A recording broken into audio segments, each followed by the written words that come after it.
Bună ziua, domnul Sandu Lungu, îmi cer scuze noastră și față de familia noastră pentru vorbele aduse aseară.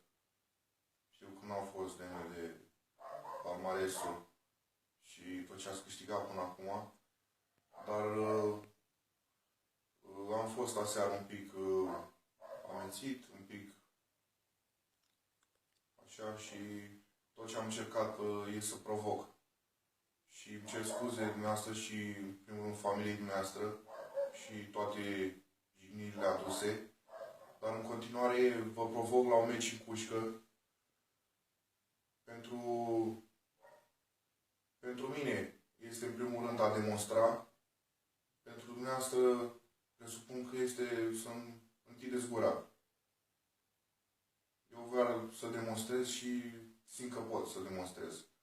Pentru dumneavoastră este, v-am spus, puteți să aveți un motiv.